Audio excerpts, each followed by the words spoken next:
Varicose veins కి సరైన చికిత్స కోసం సంప్రదించండి ఎవిస్ హాస్పిటల్. నమస్తే రమగారు. నమస్తే జయ.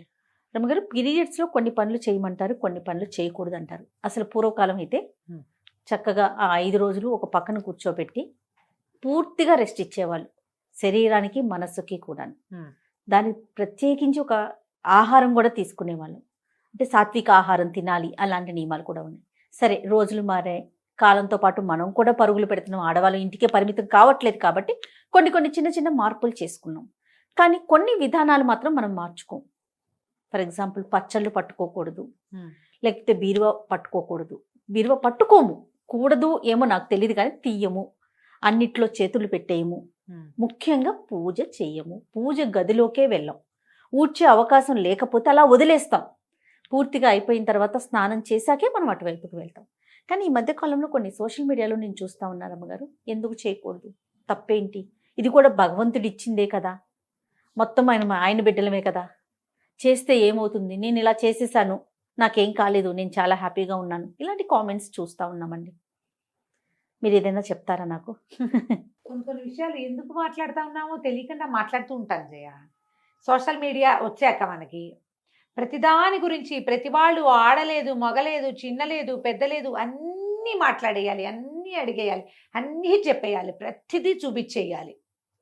ఏదనిపిస్తుంది అనిపిస్తే ఏ ఊహ వస్తే ఆ ఊహ ప్రతిసారి నేనైతే నాకు ఒక ట్యాగ్ లైన్ ఉంటుంది, ఫాలో యువర్ ఓన్ రిలీజియన్, నీ సొంత విధి, సొంత ధర్మం, మీ ఇంట్లో నీ ముందు వాళ్ళు ఏం చేశారో అది. ఓకే, నీ పక్కనున్న వాళ్ళు, నీ ఫ్రెండ్స్ ఎవరో, మేము ఇట్లా చేస్తాం, మీరు ఎట్లా చేయరా, ఎట్లా చేయకపోతే తప్పు, పాపం, అదేదో పాయింట్లు. ఈ పాయింట్లతోటి వీళ్ళేమో కాంప్లికేటెడ్గా అయిపోయి బోళ్ళని కాంప్లికేషన్స్ వచ్చి ఓసిడీలు వచ్చేసి పిచ్చి వెర్రి ఎత్తిపోయి జబ్బులు చేసి చచ్చిపోతున్నారు. ఏమనాలంటే ఒకసారి ఇంత దిక్కుమాలిన మాటలు మాట్లాడతారంటే, దేవుళ్ళు ఎందరు, వాళ్ళల్లో వాళ్ళకి తేడాలు. ఈ పూజలు మేము చేయకూడదు, 3 రోజులు చేయకూడదు, 5 రోజులు చేయకూడదు, 7 రోజులు చేయకూడదు, ఎన్ని రోజులు చేయకూడదు, ఇదొకటి. నేను 3వ రోజు ఇవాళ నేను గుళ్ళోకి వెళ్ళొచ్చా, నేను అక్కడికి వెళ్ళొచ్చా, సత్యనారాయణ వ్రతానికి నేను వెళ్ళకూడదని నీకు తెలుసు, నువ్వు అడుగుతావు. సోషల్ మీడియాలో అడగంగానే ఒక 5-6 పెద్దక్కయ్యలు ఎబ్బెబ్బే వెళ్ళకూడదండి అంటారు. కొంతమంది ఇంకొంతమంది చిన్నక్కయ్యలు ఎందుకు వెళ్ళకూడదండి, ఏమవుతుంది అంటారు. మీకు ఓన్ విల్లు లేదు, మొదట ఎవరికీ లేదు. సొంతంగా నేను ఏం చేయొచ్చు, ఏం చేయకూడదు అనే ఒక బుక్ లేదు మనకి. మన ఇంటికి ఒక రూల్ బుక్ ఉంది, ఆ చచ్చిన మన ఇంటి రూల్స్ మనం వినం. ప్రతి ఒక్కరికి ఉంటుందిగా, ప్రతి ఒక్కరికి ఇదైతే ఉంటుంది కదా. పీరియడ్ సమస్య ఈ సంవత్సరమే పుట్టింది కాదుగా, సోషల్ మీడియాతో పుట్లా, అది అనాదిగా దాంతోటే మనం బతికుంటున్నాం, మనం ఉన్నాం, అసలు అంతే కదా, అనాదిగా ఉన్నదే కదా. ముందు నుంచి ఫాలో అయ్యే వాటిలో అమెండ్మెంట్లు చేరుతూ వస్తూనే ఉన్నాయా. 50 ఏళ్ళ నాడు పీరియడ్ వస్తే కాలేజీ స్కూళ్ళకి వెళ్ళేవాళ్ళు కాదు, అసలు కాలేజీలే లేవు అప్పుడు, తర్వాత వచ్చినాయి. పీరియడ్స్లో ఉంటే ఏదో విడివిడిగా ఇంట్లో బయట కూర్చొని కాలేజీకి వెళ్ళి చదువుకొచ్చేవాళ్ళు. అందుకని కాలేజీ నుంచి రాగానే అందరూ బట్టలు మార్చుకునేవాళ్ళు. ఆఫీస్ తర్వాత ఆఫీసులు వచ్చాయి, ఉద్యోగాలకు వెళ్తున్నారు. మధ్యలో డ్యాన్స్ అయ్యి, ఎగిరి దూకు, షటిల్ ఆడు, బ్యాడ్మింటన్ ఆడు, ఇది వాడుకో, దానివల్ల అది కూడా ఆడేయచ్చు, లాంటి యాడ్స్ కూడా చూసాం. అవును, ఇది కరెక్టా, అది కరెక్టా, పీరియడ్స్లో ఏం ప్యాడ్స్ వాడాలి అనేది విస్తృతమైన చర్చలు చేసాం అందరం, పిల్ల మేక ఎవరిని వదిలిపెట్టలా, పెద్దవాళ్ళు చిన్నవాళ్లతో సహా. అక్కడి నుంచి ఈ గోల. ఇప్పుడు పూజ ఎందుకు చేయకూడదు, నేను చేశాను, this is my first day, I'm doing puja లాంటి వ్యవహారాలు కూడా వచ్చినాయి. అమ్మ, 2 ప్రధానమైన విషయాలు మనం తెలుసుకోవాలి. మనం రోజువారీ క్రియల్లో మాట్లాడదాం. మొదట, నువ్వు స్నానం ఎప్పుడు చేస్తారు జనరల్గా అందరూ? ఉదయమో మధ్యాహ్నమో చేస్తాం, ఎలా కుదిరితే ఎట్లా. దాని తర్వాతే భోజనం చేస్తారు కదా. అన్నం తినగానే మీరు స్నానం చేస్తున్నారా ఎవరైనా? అన్నం తిని స్నానం చేయకూడదు, బేసిక్ రూల్ తెలుసు కదా. అవును, ఎందుకు? దానికి ఒక క్వశ్చన్ ఉందిగా, సైన్స్. ఏమిటి? అన్నం తిన్నాక మనం పొట్టలోకి ఇంత ఆహారం పడేస్తే శరీరంలో ఉన్న రక్తం అంతా వెళ్ళి ఆ పొట్ట మెషిన్ మీద పనిచేస్తుంది. అవును, ఇలాంటప్పుడు నువ్వు నీళ్లు పోసి ఆ మెషిన్, వేడెక్కి ఉన్న మెషిన్ మీద పెన మీద నీళ్లు చల్లినట్టుగా నువ్వు నీళ్లు పోస్తే డైజెషన్ ప్రోగ్రామ్ ఆగిపోయి జబ్బు చేస్తుంది. ఇది అందరు ఒప్పుకుంటారు కదా, బేసిక్ రూల్. పిల్లలకి కడుపు నిండా పాలు ఇచ్చి లేదా బాగా చక్కగా సెర్లాక్ తినిపించి నీళ్లు పోతే కక్కేస్తారు, తెలుసు కదా అందరికి. అవునండి కదా. ఇప్పుడు పీరియడ్ టైం అందరికీ రాదు, కొంత మగవాళ్ళకి అస్సలు 0, ఓన్లీ ఆడవాళ్ళకి. 10 ఏళ్ళు దాటిన తర్వాత 50 ఏళ్ళకి 55 ఏళ్ళకి దగ్గరలో ఈ మొత్తం పీరియడ్ అంతా ప్రతి నెల ఈ ఋతు అవస్థ ప్రతి ఆడవాళ్ళకి వస్తుంది. ఋతుస్రావం అత్యంత సహజమైన క్రియ. స్త్రీ శరీరంతో చేయబడుతుంది అది. నెలంతా మీ శరీరం ఏం చేస్తుంది, ఒక 20 రోజుల పాటు పనిచేసి స్త్రీల లోపల గర్భధారణకి అనువుగా ఒక బ్యాగ్ని ఏర్పరుస్తుంది. అవును. దాని పని అది చేసుకుంటూ ఉంటుంది దాని సిస్టమ్ ప్రకారం. ఎప్పుడైతే గర్భధారణ సమయం దాటిందో, ఎప్పుడైతే ఓవ్యులేషన్ పీరియడ్ దాటిపోయింది, అక్కడ ఏమి ఓవ్యులేట్ అవ్వలేదు, ఏం అవ్వలేదు, గర్భావస్థ రాలేదు, తర్వాత ఏమవుతుంది, షెడ్ అయిపోయి దాని అంతట అది ఊడిపోయి దాని ఏ ముచుకకి అది పట్టుకుని ఉన్నదో ఆ బ్యాగ్ అది వదిలేస్తుంది. అది స్లోగా బయటకు వచ్చేస్తుంది, డిశ్చార్జ్ అయిపోతుంది. డిశ్చార్జ్ అయ్యి సహజంగా అత్యంత సహజమైన క్రియ. దీని గురించి వెగటుగా మాట్లాడడానికి వీల్లేదు, ఎందుకంటే నీ బతుకు దాని మీద ఉంది, మనుషుల పుట్టుక దాని మీదే ఉంది, దాన్ని గౌరవించి తీరాలి. ఈ షెడ్ చేసే టైంలో శరీరం లోపల ఎక్కడో ఉన్నది, అది ఒక మార్గం ద్వారా నిదానంగా అది బయటకు వచ్చేటప్పుడు శరీరంలో ఉన్న క్రియలన్నీ స్లో అయ్యి ఈ క్రియకి దోహదం చేస్తాయి. సైన్స్ డాక్టర్లు కూడా చెప్తారు కదమ్మా. ఏ డాక్టర్ గైనకాలజిస్ట్ అయినా చెప్పేదేగా. పీరియడ్స్లో రెస్ట్ ఇవ్వండి అని చెప్పే డాక్టర్లు లేరా?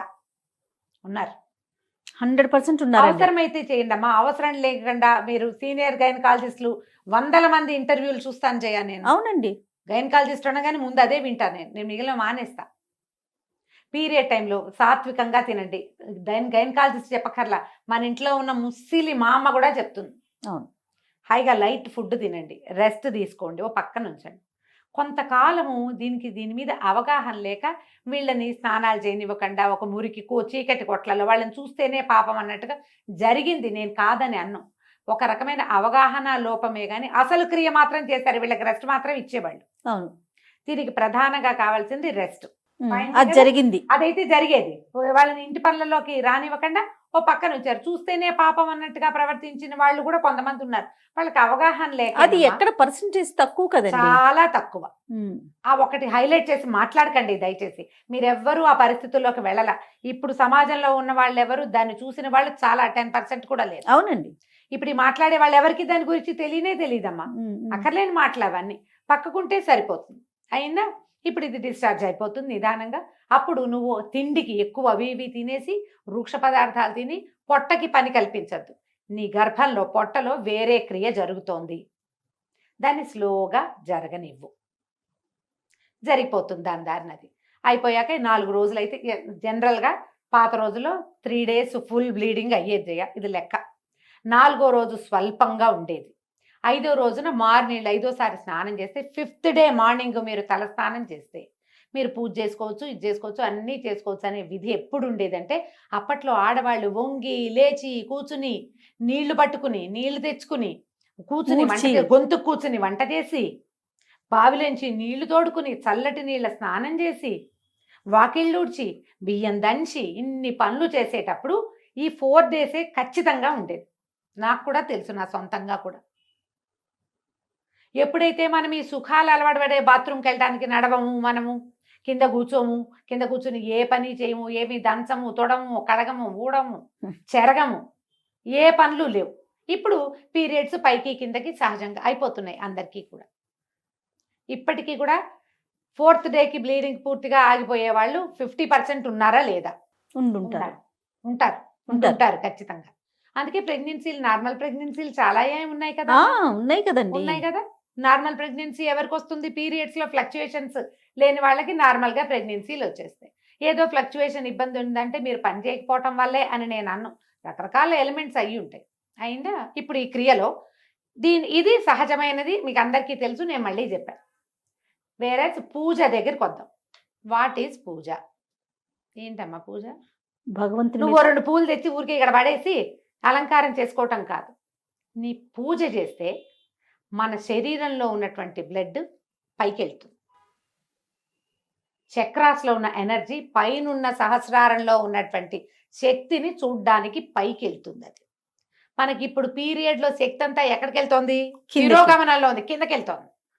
ఈ కిందకెళ్ళే శక్తిని నువ్వు పట్టిలాగి పైకి తీసుకెళ్తానంటాం, ఏంటి గొప్ప అది? ఏంటమ్మా అది? ఎందుకు చేయాలి ఆ పని? పూజ అంటే నువ్వు పువ్వులు పెట్టడం, ఐఎమ్ డూయింగ్ పూజ, నాకు ఇంగ్లీష్లో 4 వాక్యాలే వచ్చమ్మా, అంతకంటే రావు, ఇవే వచ్చు. డూయింగ్ పూజ అంటే ఏమొచ్చు మీకు? ఏవో 2 పువ్వులు పెట్టి ఒక దీపారాధన చేసి ఒక అగరత్తులు వెలిగిస్తే అది పూజ ఏం అయిపోదు. ఇది ఊరికే క్రియ చేస్తున్నాం అంతే మనం.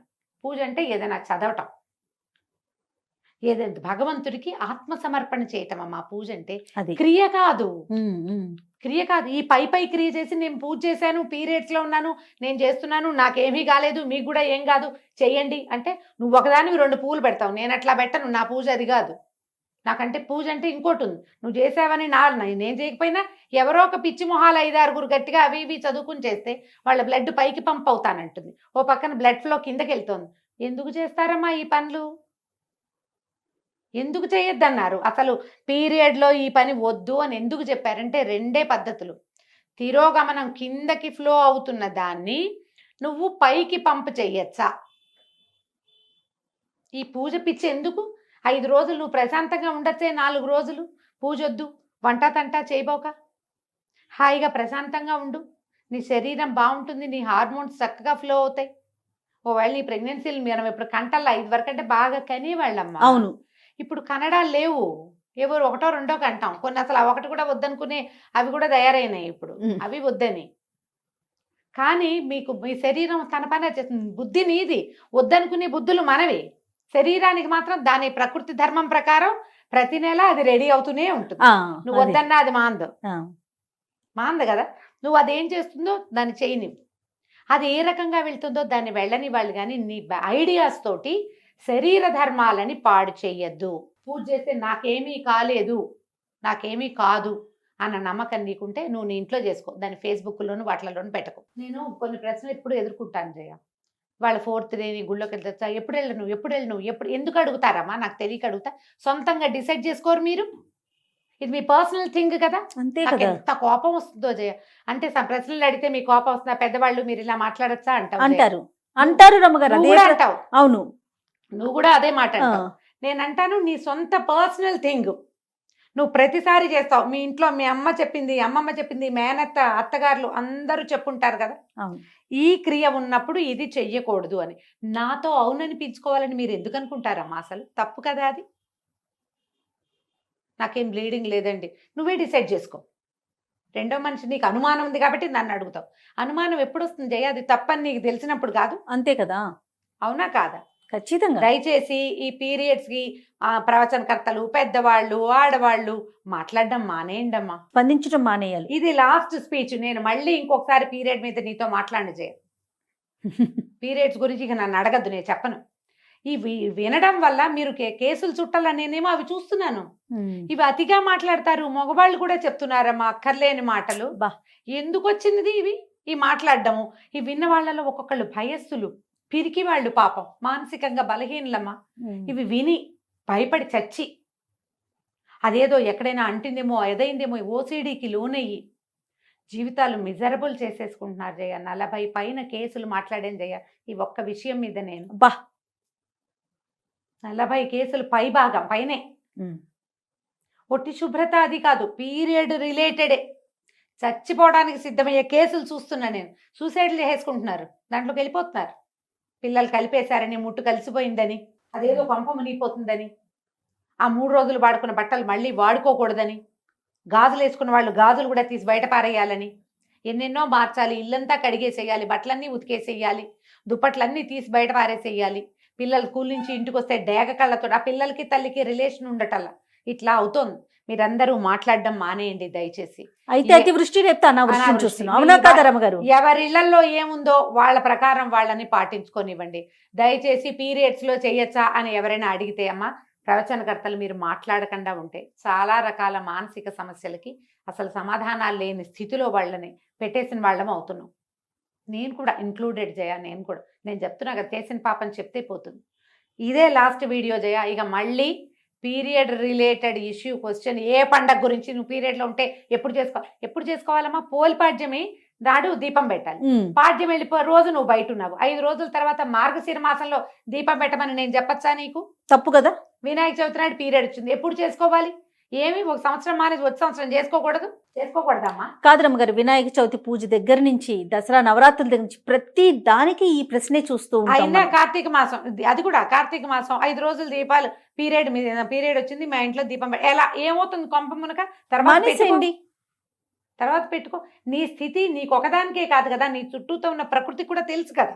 ఎస్, పిల్లలుంటే పెట్టించండి, లేకపోతే మానేయండి. కేవలం కామెంట్లలో ప్రశ్నలు మీ దాకా తీసుకొస్తున్నారు అమ్మగారు, కానీ మీరు పర్సనల్ గా కూడా ఎన్నో ప్రశ్నలు మాట్లాడతా. ఎదుర్కోవాల్సి వస్తుంది, మాట్లాడాల్సి ఈ వస్తుంది. 5 రోజులు పెట్టుకోలేనమ్మా, ఇప్పుడు ఏం చేయనమ్మా, ఆ తర్వాత పెట్టుకోండి అమ్మా అని చెప్తా. ఇదే ఆన్సర్.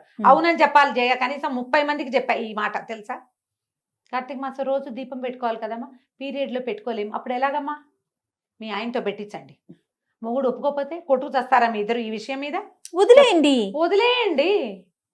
ఈ పీరియడ్ ఇంత గోల్ చేస్తోందమ్మా, సహజమైన క్రియని ఎంత కాంప్లికేటెడ్ చేసేసుకుంటారు జయ. చిన్న పిల్లల ముందు, పెద్దవాళ్ళు మీరు అన్నట్లుగా అందరి ముందు మాట్లాడేయాల్సిన పరిస్థితి వచ్చేస్తుంది. అంటే అదేదో దాచేది కాదు, కానీ మాట్లాడుకోవాల్సిన అవసరం కూడా లేదు కదా. లేదు, మీ ఓన్ సిస్టమ్ ని ఫాలో అవ్వండి.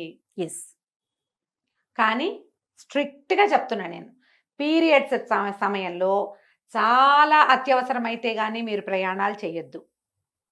సాధ్యమైనంత లైట్ ఫుడ్, సింపుల్ ఫుడ్ తీసుకోండి. సాధ్యమైనంత తక్కువ పని చేయండి.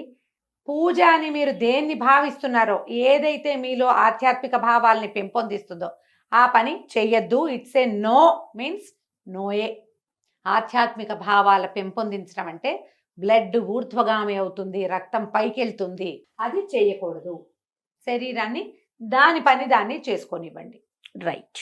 నమస్తే రమ్మగారు. నమస్తే జయ.